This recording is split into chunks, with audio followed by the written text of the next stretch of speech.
ಕ್ಯಾಬಿನೆಟ್ನಲ್ಲಿ ಚರ್ಚೆ ಮಾಡುವಂಥದ್ದು ಜೊತೆಗೆ ಕೇಂದ್ರ ಸರ್ಕಾರಕ್ಕೆ ಪತ್ರ ಬರೆಯುವಂಥ ಪ್ಲಾನು ಇರೋದು ಯಾವ ಥರ? ಇಲ್ಲ, ಅಜೆಂಡಾದಲ್ಲಿ SIR ಬಗ್ಗೆ ಏನು ಬಂದಿಲ್ಲ. ಆದರೆ ಇನ್ಫಾರ್ಮಲಿ ಡಿಸ್ಕಷನ್ಸ್ ಆದರೆ ಏನು ಪರಿಸ್ಥಿತಿ ಇದೆ, ಅದರ ಇಂಪ್ಯಾಕ್ಟ್ ಏನಿದೆ ಆಗುತ್ತೆ ಅನ್ನೋದ್ರ ಬಗ್ಗೆ ಚರ್ಚೆ ಮಾಡ್ಬೋದು. ಯಾಕೆಂದರೆ ನಾವು ಈಗಾಗಲೇ ಕಾಂಗ್ರೆಸ್ ಪಕ್ಷ SIR ವಿರುದ್ಧ ಅನೇಕ ಬಾರಿ ಹೇಳಿದೆ. ಈಗಾಗಲೇ 5 ರಾಜ್ಯದ ಚುನಾವಣೆಗಳ ಮುಂಚೆನೂ ಕೂಡ ಈ ಮಾತುಗಳು ಬಂದಿತ್ತು.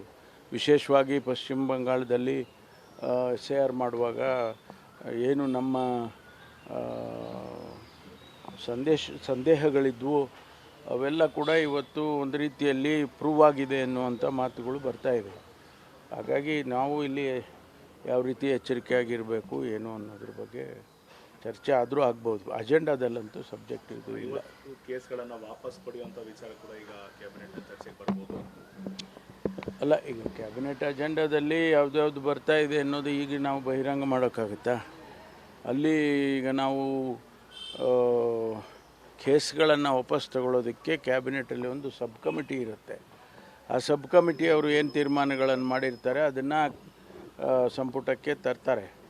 ಅಲ್ಲಿ ಸಂಪುಟ ತೀರ್ಮಾನ ಆದಮೇಲೆ ಅದು ಪ್ರಾಸಿಕ್ಯೂಷನ್ ಡಿಪಾರ್ಟ್ಮೆಂಟಿಗೆ ಹೋಗುತ್ತೆ. ಸರ್, HSR ಲೇಔಟ್ನಲ್ಲಿ ಪೊಲೀಸ್ ಇನ್ಸ್ಪೆಕ್ಟರ್ನೇ ತಮ್ಮ ಸಂಬಂಧಿಕರ ಜೊತೆ ಸೇರಿಕೊಂಡು ಒಂದು ಚಿನ್ನದ ವಿಚಾರನ ಡೀಲ್ ಮಾಡಿದ್ದಾರೆ.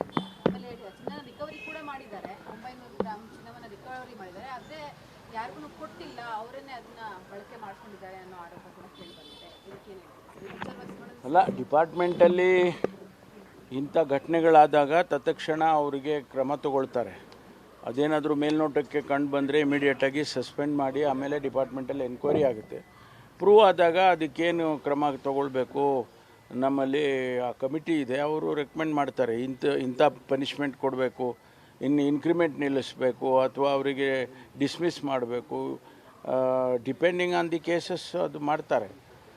ಈ ಪ್ರಕರಣದಲ್ಲಿಯೂ ಕೂಡ ನಾನು ಕಮಿಷನರ್ ಅವ್ರಿಗೆ ಹೇಳಿದ್ದೇನೆ ಈಗಾಗಲೇ, ತತ್ಕ್ಷಣ ಅವರಿಗೆ ಎನ್ಕ್ವೈರಿ ಮಾಡಿ ಏನು ವಸ್ತುಸ್ಥಿತಿ ಏನಿದೆ ಅದನ್ನು ತಿಳಿಸ್ಬೇಕು, ಒಂದು ರಿಪೋರ್ಟ್ ಕೊಡಿ ಅಂತ ಕೇಳಿದ್ದೇನೆ.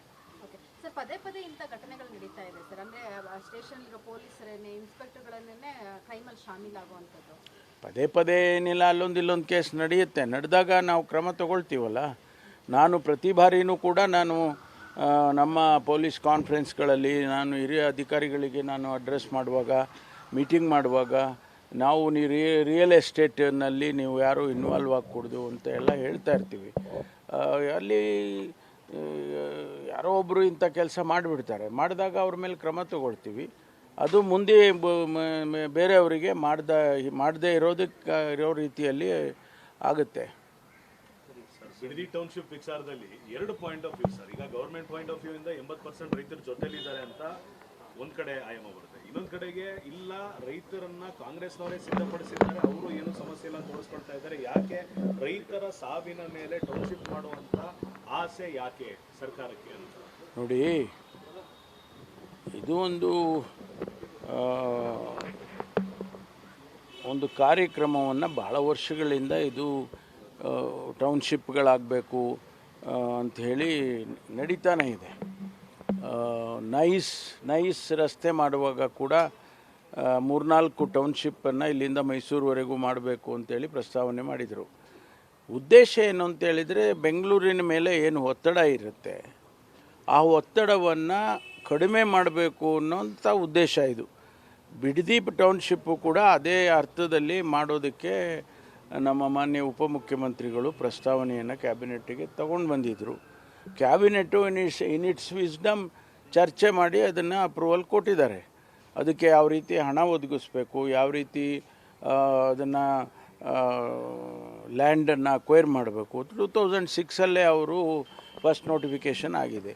ಆದ್ದರಿಂದ ಇದು ಹೊಸದಾಗಿ ಮಾಡೋದು ಅಂತಕ್ಕಂಥದ್ದಾಗಲಿ ಮತ್ತು ಯಾವುದೋ ದುರುದ್ದೇಶ ಇಟ್ಕೊಂಡು ಮಾಡ್ತಾರೆ ಅಂತಕ್ಕಂಥದ್ದಾಗಲಿ ಏನಿಲ್ಲ.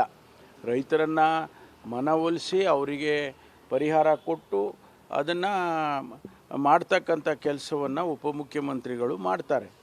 ಸರ್ಕಾರದ ಏನು ತೀರ್ಮಾನ ಇದೆ ಅದನ್ನು ಅನುಷ್ಠಾನ ಮಾಡೋದಕ್ಕೆ ಎಲ್ಲ ಪ್ರಯತ್ನವನ್ನು ಮಾಡ್ತಾರೆ. ನ್ಯೂಸ್ ಫಸ್ಟ್, ನಿರ್ಭೀತಿಯಿಂದ ನಿಮ್ಮ ಪರವಾಗಿ.